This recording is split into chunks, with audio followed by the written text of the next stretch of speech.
Welcome, this is Najma Minhas with Global Village Space. Today I'm joined with DG Ispr, General Babar Iftikhar. General Sahab, thank you so much for joining me today. Thank you for having me. Thank you.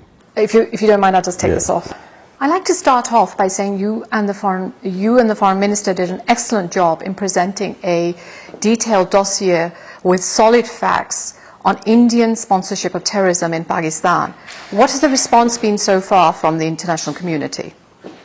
Well, let me start from the 5th of August 2019. Whatever actions the Indian government took, the revocation of Article 370, the special status of Indian occupied Jammu and Kashmir.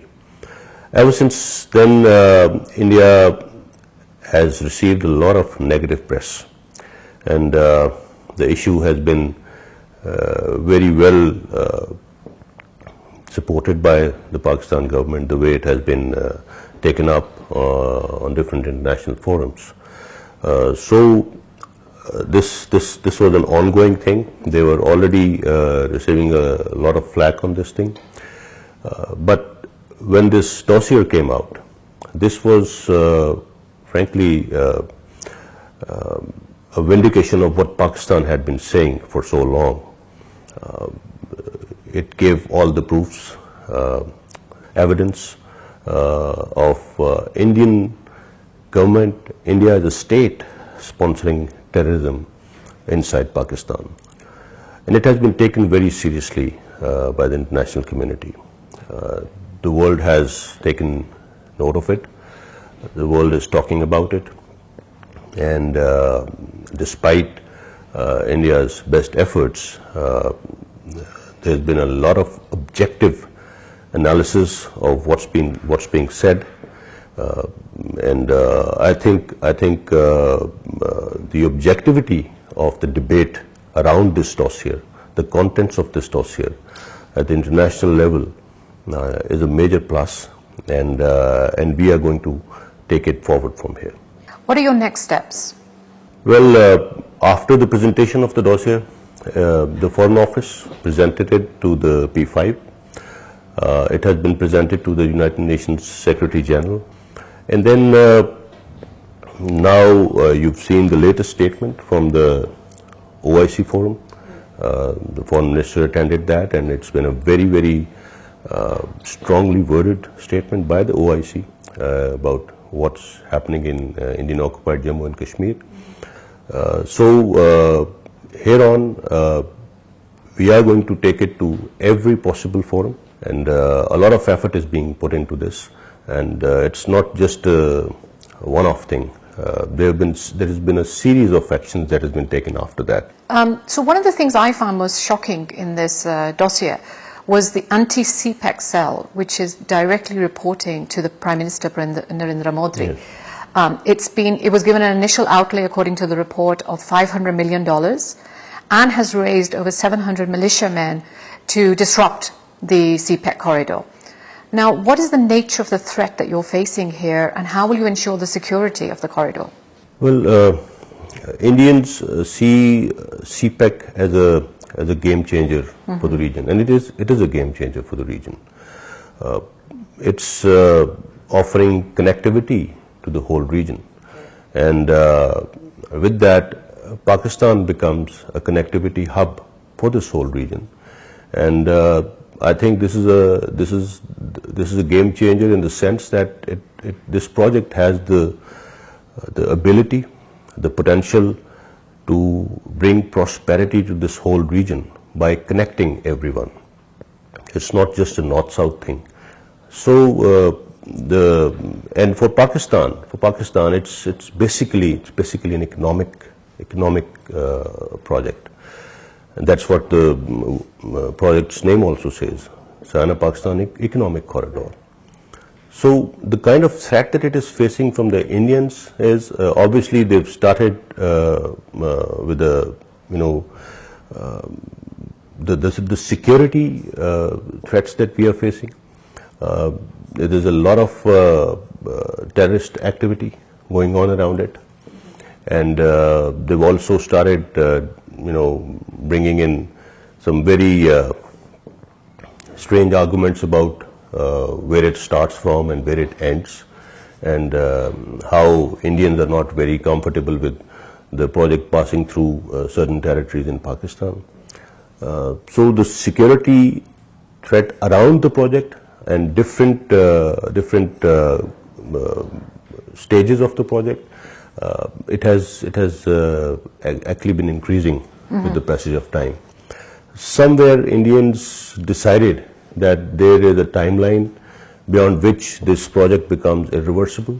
Okay. And they feel that the progress of this project must be retarded as much as possible so that it doesn't cross that timeline, and it can be somehow reversed. You're saying that Indians fear this project as a game changer, and that it will bring prosperity to the region.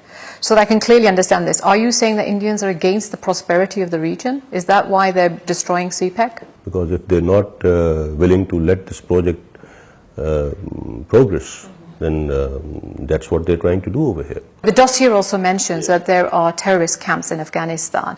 Have you had conversations with the Afghan leadership over this? We keep having these conversations with the Afghan leadership. There's a proper mechanism about it, and frankly, we've always acknowledged that the Afghan government has capacity issues, because of that, we've never really blamed the Afghan government for what's happening from the Afghan soil. So we keep sharing this information with them, and it's a regular thing. And similarly, the kind of information that we've revealed in this dossier, that has also been shared at the appropriate levels. So connected to this, since this particular zone is also being used to target the CPEC, what we have done to keep this project secure, we've raised 2 divisions for the security of this project. And other than that, we have about 8 to 9 regular regiments also protecting this, the corridor, the project at various locations from wherever it is passing through. And in addition to that, there are paramilitary troops which are also deployed. So we have taken every possible measure to keep this project secure. And our Chinese partners are also very satisfied with the kind of security measures that we have taken. And what they are really targeting is the international image of Pakistan. Okay. When they try and target CPEC, there have been the terrorists who are being used to target this project are continuously targeting the Chinese manpower involved. They try to do that. They are trying to target the labor, the local labor also who are working for this project. So there are a lot of dimensions to the kind of security threat that this project gains. But alhamdulillah, the kind of measures that we have taken, they've not even been able to retard the progress of this project. They've not been able to dent it, and it's progressing more every day. Okay, I'd like to bring you to the LOC right now. We're seeing high levels of LOC violations by India, also including use of heavy military equipment, which we've never seen happening there before. Diplomats are talking about a new grand design. What are your thoughts? Well, the design here, to put it simply, is to externalize what's happening inside India. Now, I won't go to what's happening on mainland. The whole world knows about that. Well, as far as Indian illegally occupied Jammu and Kashmir is concerned, India has been continuously trying to tag this indigenous freedom struggle with terrorism, and these and whatever measures they are trying to take over there, the kind of increase in intensity and lethality of the ceasefire violations, as you see nowadays. Well, it all started from 2014, and I think 2019 and 2020, these 2 years I've seen the maximum number of ceasefire violations, and I believe maximum number of casualties also. What they're trying to do here is that, as I said, they're trying to connect this freedom struggle with terrorism, and terrorism they're trying to connect with infiltration, so-called infiltration from Pakistan. We've been taking diplomats, media to the line of control where they've seen it for themselves. There is no way that any kind of infiltration can take place along the line of control, because the kind of counter-infiltration grid that they have, because of the kind of deployment that they have along the line of control. You need to understand, I mean, there are about 9 lakh Indian soldiers inside Indian occupied Jammu and Kashmir, and look at the kind of deployment that they have on the line of control. So the complete Pakistan army is about 6 lakh. So 9 lakh people in Indian occupied Jammu and Kashmir, soldiers. Local political leadership of Indian illegally occupied Jammu and Kashmir have also said that if everything is hunky-dory, why do we have, why is it the most militarized region in the world? Right. So what they're trying to achieve from these ceasefire violations is that they are trying to divert the attention of the world towards Pakistan. And they are trying to claim that whatever is happening inside Indian occupied, illegally occupied Jammu and Kashmir is because of the infiltration, and it's because of the terrorists coming from this side of the border, whereas it's absolutely false. And we've said a number of times, I mean, we have a United Nations observers, military observers group in India and Pakistan. They're always available on Pakistan side. They're going everywhere. They're visiting all the places. The last time I took a group of ambassadors to the line of control, and I informed them that this particular place where they were on that particular day, it was pointed out by none other than the Indian Army's military chief, that it's supposed to be a launch pad where maybe 250 odd individuals are waiting to infiltrate inside India. So it's absolutely propaganda, and the only reason that they are doing it is, one, to externalize their internal issues. Second, they want to, I mean, then they understand whether they fire on us or whether we fire back, it's the Kashmiris who are being hurt on both sides. So it is also an exercise in trying to draw a wedge between the Pakistani army and the population living along the line of control. Okay, so there's been an increase in violations along the LOC, as we've just discussed, and we're seeing a rise and surge in terrorist activities here in Pakistan as well. You've just recently given this complete dossier on Indian hands in terrorism in Pakistan. Yet, when Nagrota incident happened, the Indian government and the Indian media still played up that Pakistan must be responsible somehow. What is the pattern that you see emerging? Well, the pattern is, we've seen this happening before. We've seen this happening before. It's a regular pattern with India. I mean, there's nothing new emerging here. They are always looking for some kind of an excuse, right, to raise the temperatures. False flag operations are a norm with them, and they keep doing that all the time. And usually when they... Are you suggesting the Nagrota incident was a false flag incident? What is there? What have they found out? Have they shared anything with the rest of the world? No. I mean, this is what I'm trying to say. If whatever is happening inside Indian illegally occupied Jammu and Kashmir, they are, frankly, I think they're in a state of denial. And that is causing them the kind of trouble that there is. It is an indigenous freedom struggle. It is totally indigenous. It's not possible to sustain a freedom struggle for more than 70 years. It's not humanly possible for that to happen. And that is exactly what is happening. So Pakistan, on the other side, I mean, when the present government came in, Your Prime Minister offered one step forward. He's on record 2 steps forwards, yeah. of having said that you move one step and I'll take two. So we've always been trying to, normalize. We need to normalize the situation over here in the region. And everybody understands what is the potential of India and Pakistan. So the pattern here is, whenever there is a major event coming up in the world, anywhere else, something happens. Something that can connect Pakistan to terrorism. It was interesting that you mentioned Indian propaganda as well. Social media that we're seeing right now, there's a massive increase in fake news, misinformation, disinformation about Pakistan, about the Pakistani army and so on. Recently we saw the hashtag trending in Twitter, civil war in Karachi. Now you're the head of Pakistan Army's Information Services Wing.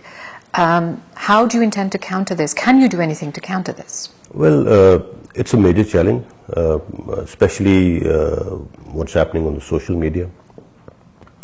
And again, the best way to handle this is transparency. The best way to handle this is not leaving any information voids. The best way to handle this is passing on credible information. And that's exactly what we are trying to do here. And again, even on social media, when we try and dig out where is it coming from, most of the accounts are Indian accounts.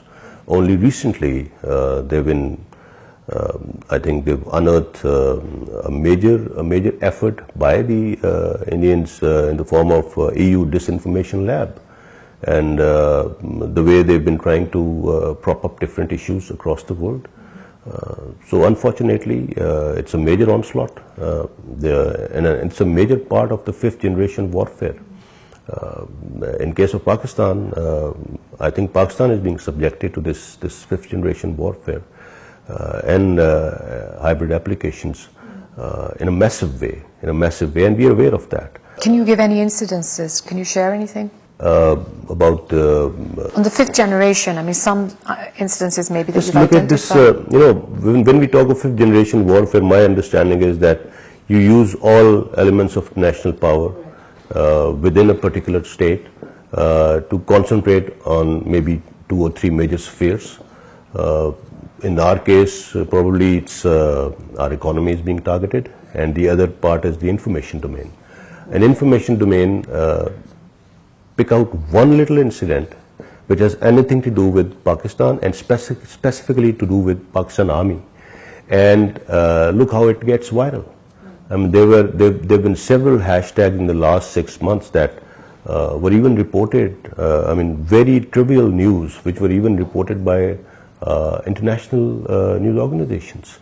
And they were pushed vehemently by the Indian accounts. The kind of links that you find on social media of some negative press going for Pakistan, 90% of that is coming from Indian websites. So there are so many examples. Like you just said, civil war in Karachi. What happened? There was nothing on ground. And then, and I think by doing this, Indian media has also lost its credibility to quite an extent. And the whole world is recognizing that. When we're looking at the 5th generation warfare, in which particular domain has India been targeting Pakistan? Well, to put it simply, I would say in the diplomatic domain, in the information domain, and of course the military engagements that they are doing, what's happening on the line of control, in economy, in the economic domain, financially, and in lawfare.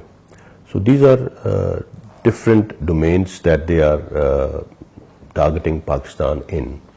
And you can see this practically unfolding everywhere. May it be their lobbying before we go into FATF plenaries, may it be they're trying to use their influence at the United Nations Forum or different other forums in the world. It's everywhere. And basically what they're trying to do is they target Pakistan from different directions to slow down the kind of progress, the kind of trajectory that Pakistan has for the future. Okay, so I'd like to take you to a slightly different field. The United States and India are developing a close strategic relationship, especially in the Indo-Pacific. Recently they signed the Becca deal. Limoa has been signed before that. Along with this, Indian military spending is at all-time highs. Currently they're spending $71 billion. India is the world's third largest military, has the world's third largest military expenditure after US and China. What kind of threat perception does this create for you, and how do you intend to tackle it? Well, the threat perception in our case is very clear. India is aiming at equipping herself with high-tech material, and that's what these agreements are offering.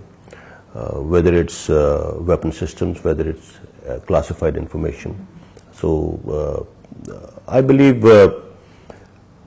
if we talk of the region, whenever conventional balance is disturbed, the balance of power as we call it, it leads to other avenues. So in our case, as far as we are concerned, I think the differential of defense spending between India and Pakistan is almost 1 to 9. But we are absolutely prepared for what we have in front of us, and we are aware of what they are acquiring, and what we want to, what we keep telling the international community and our friends in the rest of the world is that international community has to understand that any major disturbance in the balance of power in South Asia will be a major disaster for not only for the region but also for the rest of the world. So this balance of power must be maintained at every level, and the more it is disturbed, the more it gets lopsided, the more dangerous it becomes. I'd like to take you to the western border now. Pakistan Army has been doing clearing operations there for the past decade. You've been securing the borders. How far are these initiatives, and will they actually give us long-term security? Yes, I think we've come a long way on that account. As far as the western border is concerned, our aim has been to ensure better management of this border. So we've, after we were through with the operations that we were doing, right now there is not a single inch of our land along the western border which is not being manned by our soldiers. So then we started off with the fencing, because it's a very porous border, and it was a major undertaking. But alhamdulillah, right now we've fenced about 83% of the Pakistan-Afghan border. So by the end of this month, inshallah, we would have completed that. We are hoping completed the Afghan-Pakistan border. Pakistan-Afghanistan part of the border that falls both in Khyber Pakhtunkhwa and Balochistan. Are you going to be going down towards Iran? Have you started? Yes, as far as Pakistan-Iran border is concerned, 30% of it has been fenced so far, and I believe by December 2021 we will complete that also. Now there are just a few places in between which are snow-clad most of the time, so and the terrain over there is it's really difficult. Now, those areas will be manned in another way, but we are trying to fence 100% of our west. And is this going to give us the security that we're looking for? Absolutely. We are going to. It's going to give us security. It's going to stop the smuggling of goods and narcotics, and it's a major dividend. It's a major dividend that we're going to get out of this thing. Then the border terminals that we are making over there, 2 of the border terminals will be absolutely international standard in Chaman and Torkham. Right now, 5 are functioning. So the passage on both sides, it's going to be absolutely regularized, formalized, and this is going to be a major breakthrough for us after we've fenced the whole border. It's already paying the dividends. It's already showing. Have you done any calculations as to maybe how much terrorism has been reduced by because of the fact that you've boarded this fence? I mean, I think I won't go into the percentage of it, but the number of incidents has decreased massively. The number of casualties have decreased. Yes, of late we've seen some surge in some activities along the border regions, but it has other connections, as I revealed in the dossier that we gave. There's been a massive effort by the Indian side to kind of create some kind of disturbance inside Pakistan, especially in the border regions. Again, they're also trying to target the fencing over here. The way we are trying to fence the border. We keep sharing whatever little incidents happen along the border, Pak-Afghan border, in our frequent press releases. So it's been, I think it's brought down the incidents to a major extent. And one thing that I would like to add about border management.